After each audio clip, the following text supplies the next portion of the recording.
Hello, I'm Luke Hatfield. Alongside me, Lewis Cox, our Shrewsbury Town correspondent. We're here on deadline day, Lewis. Deadline day. Where do we start? Should we start with the ones that got away? Yeah, sadly, I think we're going to have to. A big name first. Well, have been a couple that have come in that we'll get onto later, but it does feel like the overriding theme as we near 11 p.m. We know Town's business is done now. That the misses were the overriding theme, sadly.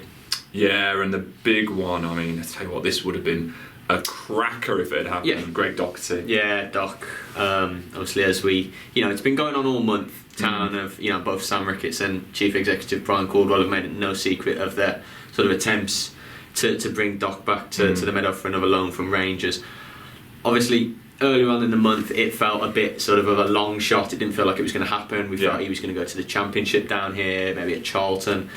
Before that, Peterborough in League One, I think Doc had turned that down. Obviously, big hitters. Then as the month went on, Sunderland was the name, and that looked like happening. But obviously, it got to the January the 30th. Doc had gone nowhere, and Shrews was still in, and very happy to take him, obviously. And from the impression I'm getting is that Doc would have been open to the move, would have been keen to come back. He clearly loves it here.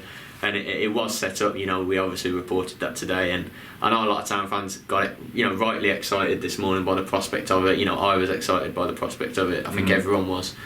But obviously there was one rival competitor, and that was Hibernian of the Scottish Premiership, and that's how it's played out. Sadly, it hasn't been, at the time of speaking, officially confirmed yet, but he is off to Hibs on loan. It's just the way it's played out. Rangers preferred him to go there.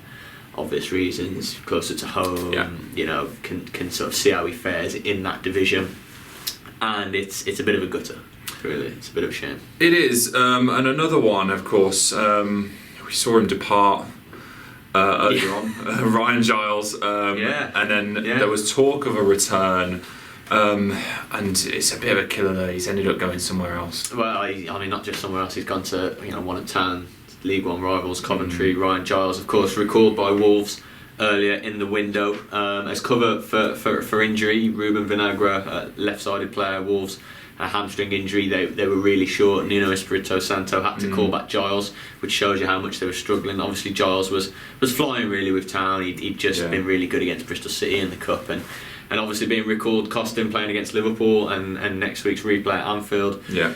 But Wolves have done a bit of shopping, and all of a sudden it emerged today that Giles had become available for a possible return, and that was Shrewsbury tried, as we understand, they were actually outbid, it seems, by Coventry in terms of a loan fee, and I've also heard that Giles as a player opted Coventry, so on a couple of fronts they've sort of missed out there.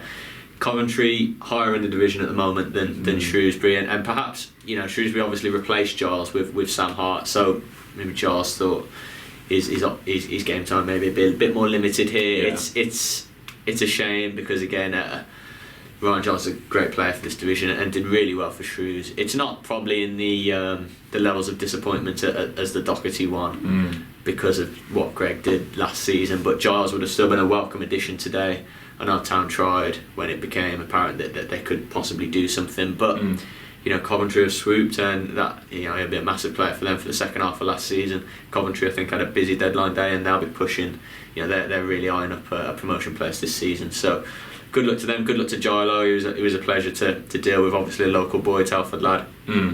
A shame he couldn't come back. A real shame in both of those cases. But perhaps we could lift the mood, lighten the mood with some. We certainly can. Certainly can. There was some incomings today. The first one, of course, Kane Ramsey from Southampton. Yes. Promising prospect, I think. Yeah, so I've heard. Yeah, this was the 9 a.m. announcement this morning. Hold on. 10 to 10. Over 12 hours ago. 13 hours ago, I was barely awake, having already put the Docherty story out, and then it was like, first signing's happening.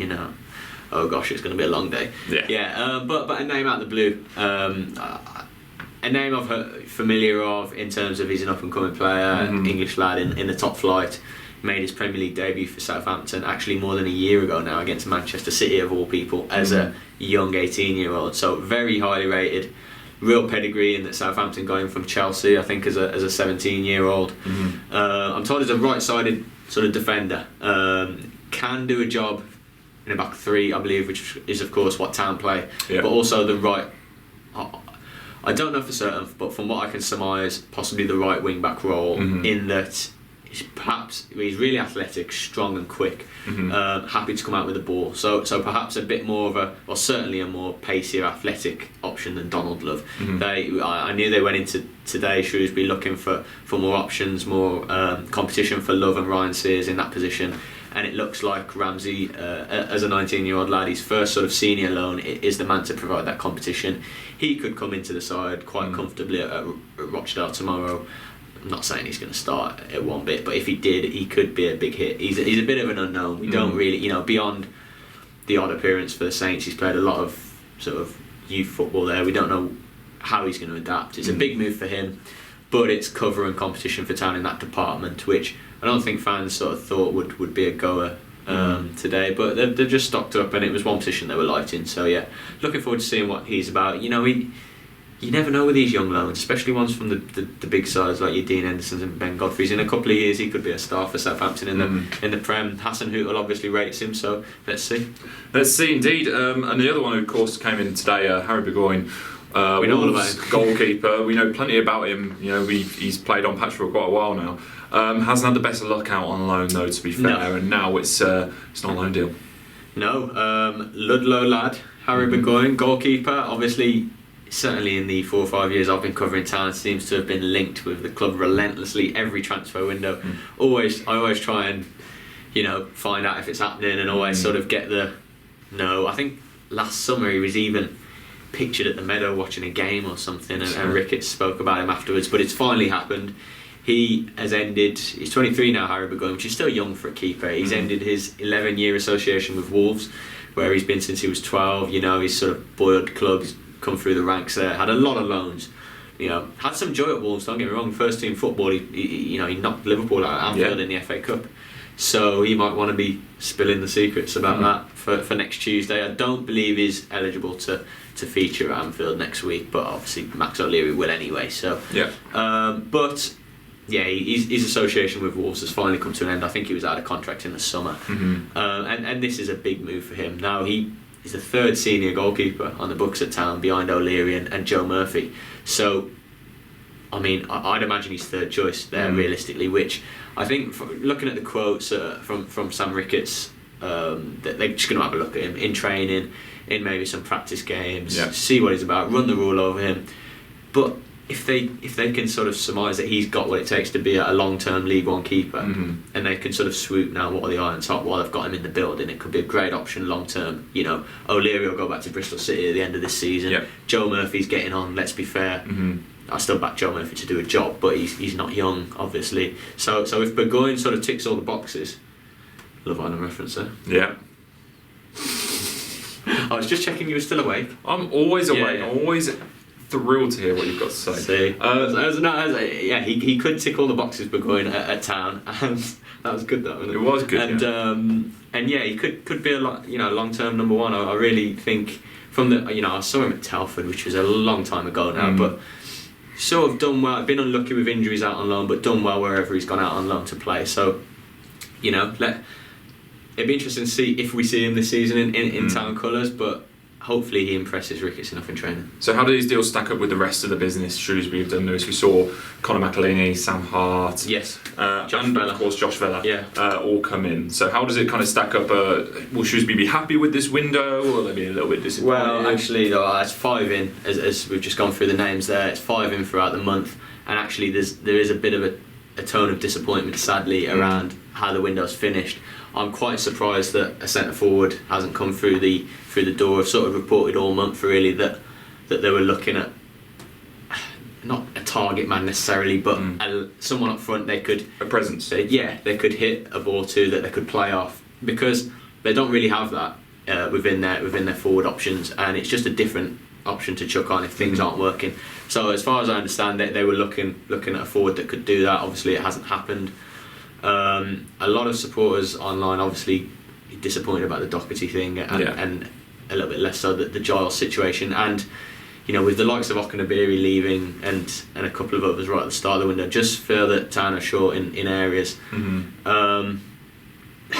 it's difficult, isn't it? I mean, Doherty, have they got a player in that's like him? Probably not. But McElhaney from Fleetwood, I think he's certainly one of the 5. We saw Sam Hart make his debut the other day. Josh Fella's not meant to be fit yet. I don't know if he's got a little niggle, hasn't played since November. But I think McElhaney, from I mean, you know, our colleague Rosie, who used to cover Fleetwood, have been absolutely raving about him. So, and his record when he's been away from Fleetwood out on loan at good places like Wigan and Oxford, and actually in the time he has had in the Fleetwood team, he's done really well. And in terms of natural talent, he's supposed to be right up there. I've seen him a couple of times, and I remember him standing out, got a left foot on him. Apparently plays as a 10 in the hole, creative and can score, can have a shot, which actually is a lot of what Town are lacking. So I really think, yes, he's not a centre forward that's going to score loads of goals, and he didn't score many in 70 games at Fleetwood. I think he got 9 or 10, but he could be a real sort of creative force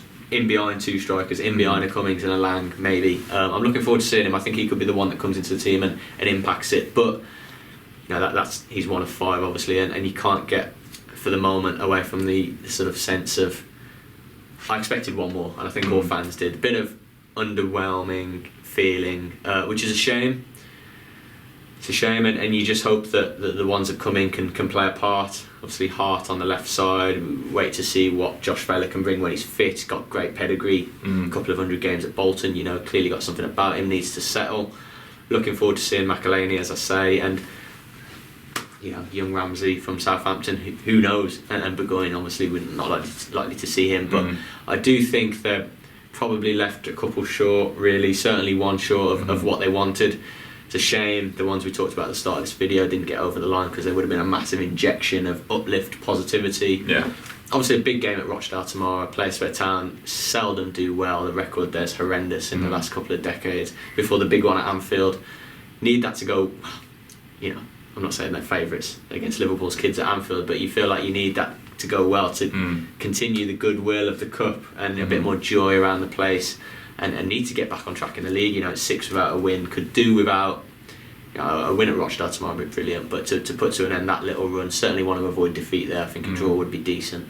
Need a bit of uplift, because, you know, I understand why there's, you know, a lot of the fan base has been left a little bit, you know, disappointed tonight, which is a shame. Not how we sort of wanted it to play out. But still a couple in today, and a couple of players I'm really looking forward to seeing. So, you know, let's see what it all brings, I suppose. Let's see, indeed. Right, slightly disappointing end to the transfer window for Shrewsbury Town. Make sure you stay with us to hear all the latest on Salah.